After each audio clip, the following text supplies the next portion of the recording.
चलता रहूँगा पथ पर, चलने में माहिर बन जाऊँगा। या तो मंजिल मिल जाएगी या अच्छा मुसाफिर बन जाऊँगा। तो दोस्तों, चलते रहिए मंजिल को प्राप्त करने के लिए।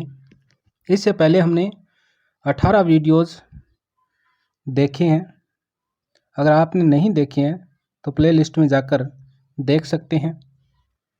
वीडियो को लाइक, शेयर, सब्सक्राइब करें। आगे देखते हैं। समय अपने पांव पर उड़ा। आज प्रभात के प्रथम पहर से ही समस्त केलवाड़ा के सहस्त्रों प्राणी उत्कंठा से शुभ संवाद की प्रतीक्षा कर रहे थे। रानी परसव पीड़ा से करा रही थी। हमीर, पवन सिंह, मौजीराम, अनंग सिंह, मेरा व अन्य ठाकुर उमराव सभी के सभी प्रतीक्षा गृह में बैठे थे। राज ज्योतिषी की मुद्रा अत्यंत प्रफुल्ल थी।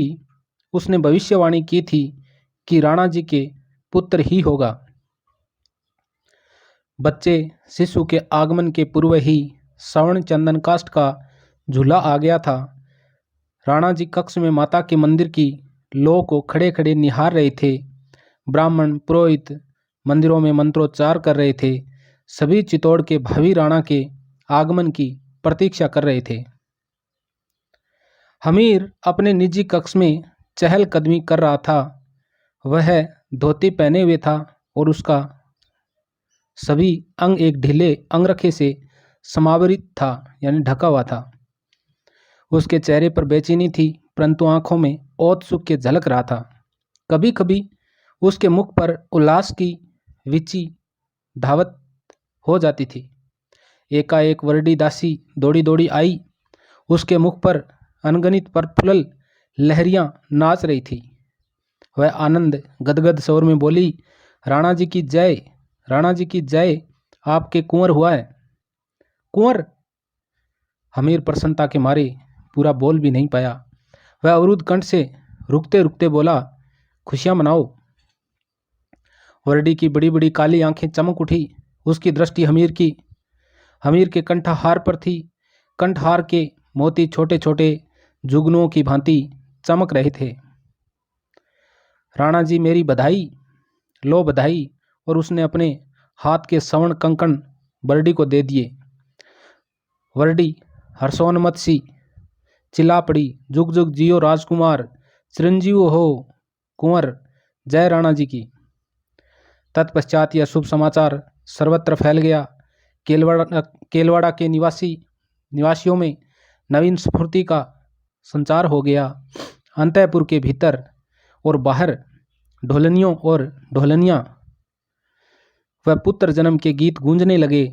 हमीर की आज्ञा से प्रजा को धन बांटा गया। लगता था सारा संताप दूर होकर इन स्वाधीनता के मतवाले मेवाड़ियों में केवल आनंद ही आनंद रह गया है। वह दिन आनंदोत्सव में ही व्यतीत हुआ। अब हमीर रात दिवस एक ही चिंता में लगा रहता था कि किसी भी तरह चित्तौड़ को प्राप्त किया जाए। उसने वर्डी को बुलाया, उससे निवेदन किया कि वह मेरी ओर से देवी माँ को विनय करें कि वह हमें और सहायता करें। वारू भी उसी दिन अपनी माँ के घर की ओर चल पड़ा। 2 माह गुजर गए। रात्रि का समय है। रानी हमीर के सन्निकट बैठी धूप वर्तिका जला रही थी। रानी के मुख पर दियों का प्रकाश पड़ रहा था। आज आप फिर चिंतित है राणा जी? तो रानी पूछती है राणा जी से कि आज फिर आप चिंतित हैं? हमीर ने अपने स्वर को बोझिल करके कहा, मैं तुम्हें पाकर कृत्य हो गया। तुम्हारे आगमन पर शुभ ही शुभ हो रहा है, फिर भी मेरे अविनयपूर्ण आचरण से तुम्हें क्लेश होता है। उसने कहकर दीर्घ निश्वास लिया, लेकिन क्या करूं रानी, मुझे चित्तौड़ पुनः प्राप्त करने का कोई उपाय नहीं सूझ रहा है। मुझे कोई आज्ञा दीजिए। तुम्हें क्या आज्ञा दें? रानी ने अश्रु भरकर नयनों से हमीर की ओर देखा। मैं अपने प्राण देकर भी अपने प्रेम का प्रतिदान दे पाऊंगी मैं आपको किंचित भी संतप्त नहीं देख सकती। आप कहे तो मैं। रानी, उत्तेजित मत हो। कभी कभी चित्तौड़ पर मृत्यु की मानी टूट जाना चाहता हूँ, लेकिन फिर तुम्हारे भाई बाप का ध्यान। रानी बीच में बोली, मेरा कोई बाप नहीं है, मेरा कोई भाई नहीं है। उन पापी लोगों को अपना कहते हुए मुझे लाज आती है। लाज के साथ रोष भी आता है। मैं उनका मुँह भी नहीं देख सकती। मैं उनका मुँह भी नहीं देख सकती। हमीर ने मन ही मन सोचा रानी के मन में अपने पीहर वालों के प्रति किसी प्रकार की सहानुभूति नहीं है। वह राजनीतिक की तरह बोला, फिर तुम्हें अपने भाई को एक पत्र लिखना पड़ेगा। उससे अनुरोध करना पड़ेगा कि मैं अपने नवजात शिशु को लेकर चित्तौड़ आना चाहती हूँ। पिता पर पुत्र देखने का दोष है, अब उसके देवताओं का दर्शन कराना होगा। यह दोष एक लिंगेश्वर महाराज के मंदिर के दर्शन करने पर ही दूर होना संभव होगा। और तब रानी के नेत्रों में प्रसन्न नाच उठा। हमीर ने भित्ति पर अंकित नृत्य चित्र पर दृष्टि जमाकर कहा, वहां तुम्हें और कामदार मोजीराम को मुख्य द्वारपालों को उत्कोच यानी घूस देकर अपने पक्ष में करना होगा। वहां की स्थिति को देखकर हमें गुप्तचर द्वारा समाचार पहुंचाने होंगे, तब हम अवसर पाकर चित्तौड़ पर आक्रमण करेंगे। रानी, यदि तुमने इस कार्य को सुचारू रूप से संपन्न कर लिया तो जानती हो कि तुम्हारी प्रतिष्ठा यहाँ महारानी पद्मिनी के समकक्ष हो जाएगी। चित्तौड़ का हर व्यक्ति तुम्हारे चरणों में मस्तक झुकाएगा। तुम्हारे माथे पर लगा वैधव्य का कलंक धुलकर तुम मंगलकारी देवी बन जाओगी। रानी पर्यवेक्षक की दृष्टि से हमीर को देखती रही। हमीर उस दृष्टि को अधिक नहीं सह सका। जाने को उद्धत होता हुआ बोला, रानी, कार्य बड़ा कठिन और महत्वपूर्ण है। कहीं बाप और भाई के मोह में विस्मृत न कर देना। नहीं राणा जी, नहीं राणा जी, नहीं।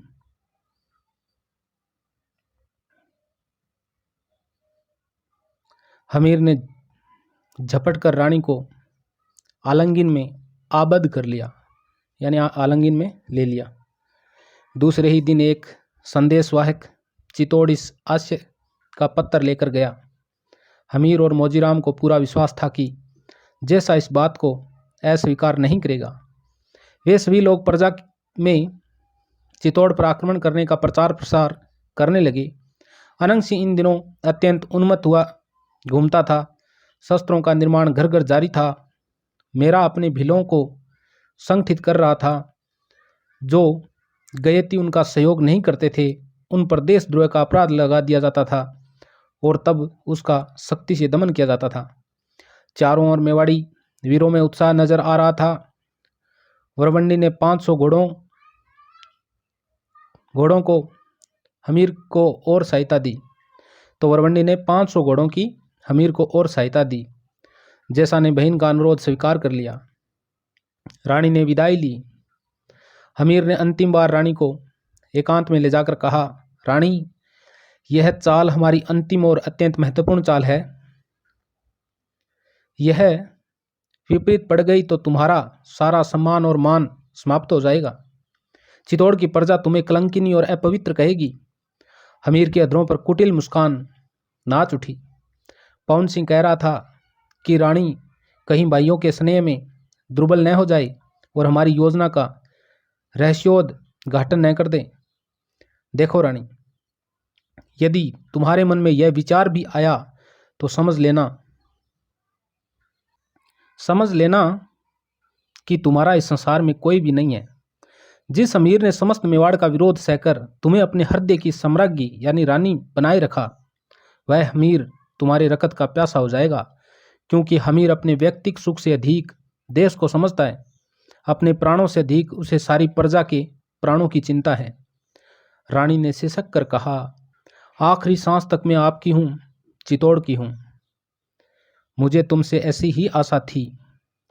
मैं यह भी जानता हूँ कि तुम उन भाइयों की तनिक भी चिंता नहीं कर सकती जो तुम्हें राजनीति का एक अस्त्र समझते हो। तुम्हारे हृदय में उस बाप के लिए किंचित भी आदर नहीं है जो तुम्हें लिप्सा की पूर्णता का साधन मानकर चलता है। विदाई के सार्थ ने प्रस्थान किया। सार्थ यानी समूह होता है, कुछ लोगों का समूह है जिसमें छोटे बड़े सभी अधिकारी राजा रानी आ गए हैं। तो विदाई के सार्थ ने प्रस्थान किया। अंतिम बार मौजीराम ने हमीर से फिर गुप्त मंत्रणा की। लगता था कामदार इस यात्रा से आवश्यकता से अधिक चंचल हो उठा है। आगे आगे घोड़ों पर शस्त्र सज्जित सैनिक, बीच में रानी की डोली, स्वामी भक्त भील, कहारों की श्रम से उत्पन्न संगीतात्मक हुंकार, पीछे से फिर सैनिक। एक और अपना पृथक अस्तित्व बताता हुआ मौजीराम का घोड़ा, कुछ दासियां और दास।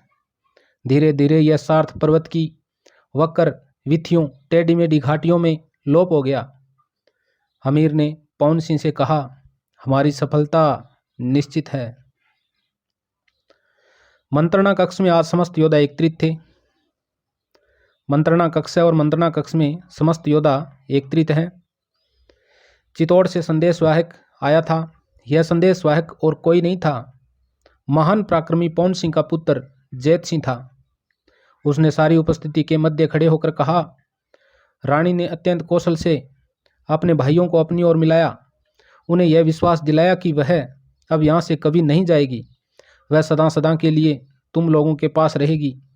उसने अपने भाइयों से यह भी कहा कि हमीर के पास कुछ नहीं है, न रण सूरमा और न रण आयुध। ऐसी दशा में उससे आक्रमण की आशा रखना मूढ़ता है, मूर्खता है। और कामदार जी ने वहाँ के नए द्वारपालों को धनादि देकर अपनी ओर मिला लिया है। हरि सिंह मालदेव का छोटा पुत्र है, जैसा का छोटा भाई। हरि सिंह अपने मुख्य सरदारों के साथ मीणों आदि के विद्रोह को दबाने के लिए गए हुए हैं। ऐसे समय में आक्रमण ठीक रहेगा। जैत सिंह ने यह भी बताया कि रानी अन्न जल सब की चिंता छोड़कर केवल चित्तौड़ की स्वाधीनता में तन्मय हो गई है। वह अपने पीहर के विनाश की ही बात करती हैं। हमीर यह सुनकर कुटिल मुस्कान बिखेर उठा, जैसे उसका प्रयोग रानी पर ठीक बैठा है। हमीर ने उसके बैठने पर उठकर कहा, वारू भी आ गया है। महासेनापति अनंग सिंह की रण आकांक्षा उद्विग्न हो उठी है। सारे सरदार कल ब्रह्म मुहूर्त पर प्रस्थान करना चाहेंगे। हाँ, फिर यह घोषणा समस्त स्थानों पर करवा दो। आज से हम प्रण करते हैं कि या तो चित्तौड़ को मुक्त कर दम लेंगे अथवा उसके पवित्र आंगन में सदा सदा के लिए सो जाएंगे। हम शक्तिशाली हैं। राजनीति दाव पेंच में हम किसी से कम नहीं हैं। हमें अपनी रणनीति पर गर्व है। अवसर की प्रतीक्षा भी समाप्त हो गई है। अब अंधेर उचित नहीं। अब प्रस्थान करना है प्रस्थान। एक सरदार ने खड़े होकर कहा, हम राणा जी की आज्ञा को मानकर चलेंगे। अब देर ठीक नहीं है।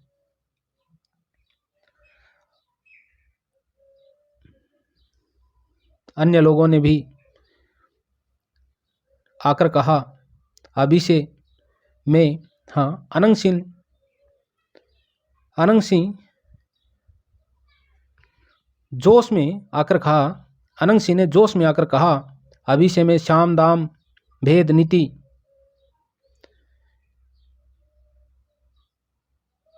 की निर्भयता छा गई है।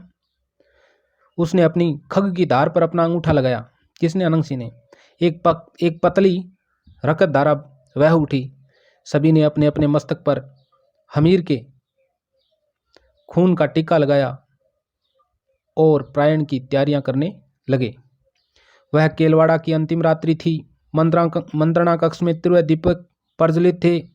हमीर, मेरा और अनंग सिंह गंभीरतापूर्वक मंत्रणा कर रहे थे। सैन्य संचालन कैसे किया जाए। 2 तरह की सेना थी हमीर के पास, घोड़े और पैदल। इस मंत्रणा में यह निश्चय हुआ कि कुछ गुप्तचर बराबर चित्तौड़ और हमारी प्रायण सेना का संबंध बनाए रखेंगे। हम दिन में प्रायण नहीं करेंगे। दिन में प्रायण शत्रु को सावधान कर सकता है। पहली टुकड़ी अनंग सिंह के निर्देशन में रहेगी, दूसरी मेरा के और तीसरी जैत सिंह के। जैत सिंह कौन है भाई, कमेंट में लिखना। हमीर उस टुकड़ी का संचालन करेगा जो सर्वप्रथम चित्तौड़ में प्रवेश करेगी। ब्रह्म मुहूर्त में सेना ने प्रयाण किया। सुषुप्त योद्धा भी इस संवाद को सुनकर हमीर के साथ हो गए और एक रात हमीर ने चित्तौड़ के किले पर आक्रमण कर दिया।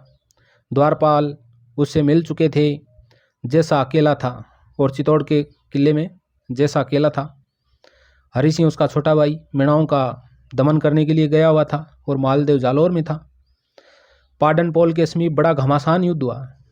नरमुंड और रकत की नदियां बह उठी। जैसा हालांकि तैयार नहीं था, फिर भी उसने अत्यंत पराक्रम से सामना किया। उसका और अनंग का द्वंद्व देखने को बनता था। जैसा और अनंग सिंह का युद्ध है वो देखने का बनता था। ऐसा लगता था कि दो मदमस्त गज यानी हाथी परस्पर भिड़ रहे हो। युद्ध पिपासु अनंग राक्षस की भांति दहाड़ मार मार कर गरजता था। उन दोनों की तलवारें टकराती हुई ऐसी प्रतीत होती थी मानो बिजलियां भिड़ गई हो। उधर हमीर, चेत सिंह और मेरा ने तंवरापुरख गढ़ को चारों ओर से घेर लिया। जैसा कि सैनिक भी संपूर्ण शक्ति के साथ लड़ रहे थे। संख्या में वे बहुत कम थे, पर वीरता उनकी दर्शनीय ही थी। ऐसा लगता था कि इस अप्रत्याशित आक्रमण से वे घबरा अवश्य गए थे, पर वे पराजय स्वीकार नहीं करेंगे।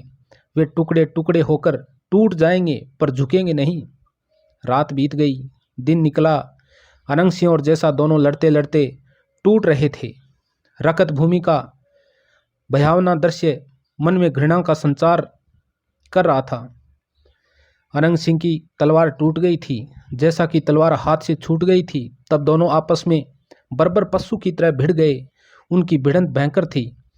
लगता दो नर पशु समस्त मानवीयता का परित्याग करके लड़ रहे हो। अप्रत्याशित हमीर की जय जयकार हुई। जैसा उन्मादग्रस्त प्राणी की तरह अनंग सिंह पर टूट पड़ा। अनंग सिंह इस आक्रमण को नहीं सह सका। उसके पीछे बुरुज था। अनंग बुरुज से गिर पड़ा। तब जैसा अश्व पर आरूढ़ होकर भाग गया, तो जैसा है वो घोड़े पे सवार होकर भाग जाता है। हमीर तब तक वहां आ गया था। एक बार उसने गढ़ के रास्ते को देखा। भयंकर और विकराल दृश्य था। आहतों, मृतकों और अर्ध मृतकों से वह रास्ता पट गया था, भर गया था। हमीर ने चित्तौड़ पर महावीर हनुमान का चिन्ह अंकित लाल रंग का झंडा लहरा दिया और फिर राजनीतिक उत्सव हुआ। इस अवसर पर हमीर ने अपने सच्चे साथियों को राज सम्मान प्रदान किया, विशेषतः मेरा, पवन सिंह और वारुकी तथा एक घुड़सवार वरवंडी को लेने के लिए भी भेज दिया। तो एक घुड़सवार को माता वरवंडी को लेने के लिए गुजरात में वो कौन सा स्थान था जहाँ पर वरवंडी थी जिससे हमीर मिला था, उस स्थान का नाम कमेंट में लिखे। सिंहासन पर आरूढ़ होने के बाद कामदार मोजीराम ने उठकर कुछ कहने की आज्ञा मांगी। हमीर ने उसे आज्ञा दे दी। कामदार मोजीराम हमीर को प्रणाम करके बोला, चित्तौड़ विजय हमारी सबसे बड़ी विजय है और महाराज अजय सिंह जी के अंतिम सौपन की पूर्ति भी है। मैं इस विजय का सारा धन्यवाद महारानी सा को देता हूँ। उस महारानी सा को जिसने सच्ची छत्राणी की भांति सिसोदिया कुल लक्ष्मी का नाम सार्थक किया। कौन इसे महारानी पद्मिनी से कम शीलवान, पराक्रमी और तेजस्वी कहता है। बीच में ही राजपुरोहित उठ खड़े हुए। उनकी शिखा चाणक्य की तरह गोपद जितनी थी, गाय की पूंछ जितनी है। उनका उन्मत्त ललाट श्री से दीपक था। वे उठकर क्षमा याचना करके बोले, कामदार जी कदाचित अतीव प्रशंसा करके कोई उच्च पद प्राप्त करना चाहते हैं, किंतु उन्हें इतना ध्यान अवश्य रहे कि वे उपमा देने के पूर्व उस वीरांगना, मर्यादा और धर्म की साक्षात प्रतिमूर्ति महारानी पद्मिनी के आदर्श कृत्यों का भी मूल्यांकन कर लें। निष्कलुष देवीसा का नाम ही तारणहार है और सोनगर रानी विधवा है। हमीर का हाथ खड़ग पर चला गया। रानी आर्तनाद कर उठी। हमीर ने खड़े होकर कहा, राजपुरोहित रानी सा का अपमान कर रहे हैं। उन्हें मालूम रहना चाहिए रानी के ही प्रताप से हमें चितौड़ मिला है। कामदार ने बीच में कहा, महाराज शांत रहिए, इसका उत्तर मैं दूंगा। रानी को इस उपस्थिति में सबसे अधिक मैं जानता हूं। राजपुरोहित जी का आक्षेप मेरे सिर आंखों पर है। तो कामदार जी कहते हैं कि राजपुरोहित जी का आक्षेप मेरे सिर आंखों पर है, किंतु राजपुरोहित जी के पास कोई ऐसा प्रमाण है जिसके द्वारा वे कह सकते हैं सिद्ध कर सकते हैं कि रानी का बाल्यकाल में विवाह हुआ था। प्रमाण ही नहीं, साक्षी भी हूं। राजपुरोहित बोले, विवाह मंडप में आपने और स्वयं मालदेव चौहान ने अपने मुख से यह कहा था। कामदार ने तनिक मुस्कुराकर कहा, यह राजनीतिक चाल भी हो सकती है। क्या कहते हो मौजीराम? हमीर ने बीच में ही कहा। मौजीराम ने पुनः प्रणाम करके कहा, अपराध के लिए क्षमा मांगता हूं, प्राणों की भी भिक्षा चाहता हूं। अगर राणा जी मुझे क्षमा कर दे तो मैं आज सारे दरबार में सत्य और तथ्य प्रस्तुत कर दूं। मैं तुम्हें क्षमा करता हूं। रानी के कान खड़े हो गए। वह श्वास रोककर बैठ गई। मौजीराम ने सारी उपस्थिति पर दृष्टिपात करके कहा, राजा मालदेव राणा जी को विवाह के बहाने जालोर बुलाकर समाप्त करना चाहते थे। उन्हें बुलाने के बाद यह षड्यंत्र विफल हो जाने के कारण चौहान नरेश बड़े संकट में पड़े। करे तो क्या करें? वे मेरे पास भागे भागे आए, मार्मिक शब्दों में अनुन्य विन्य करने लगे। मैंने तुरंत सोचा और यह कहा कि आप कह दो कि राजकुमारी विधवा है। विधवा कन्या चित्तौड़ की महारानी नहीं बन सकती। और मैंने तुरंत पूरी कहानी बता दी। बचपन का विवाह है, पति का रण क्षेत्र में मर जाना और रहस्य समझकर राजकुमारी को न बताना, यह सब पूरी वास्तविक कहानी मेरे द्वारा रचित है। इसके पश्चात परिस्थिति ऐसे बिगड़ी कि हम राजकुमारी को पुनः विश्वास नहीं दे पाए। हालांकि चौहान रानी ने राजकुमारी को कहा भी, पर उसे भरोसा नहीं हुआ और मैंने भी एक रहस्य रखकर इस रहस्य को नहीं जाना। क्या? पवन सिंह ने पूछा। इसलिए कि रानी सा की विद्रोह और प्रतिशोध की भावना कम न हो। मैं चाहता था कि रानी सा अपने पीहर वालों से गहरी द्वेषता रखे और वह हमारे साथ मिलकर हमें बल प्रदान करे। और आप सब ने रानी सा का प्रतिशोध देख ही लिया। दरबार में सन्नाटा छा गया। कामदार ने विश्वस्त स्वर में कहा, मैं अपने धर्म और अपने परिवार की सौगंध खाकर कहता हूं कि रानी सा विधवा नहीं है, वह कुमारी है, गंगा की तरह पवित्र और श्रेष्ठ। हमीर के मुख पर सहस्त्र सूरज चमक उठे। दरबार में खुशियों पर खुशियां छा गई।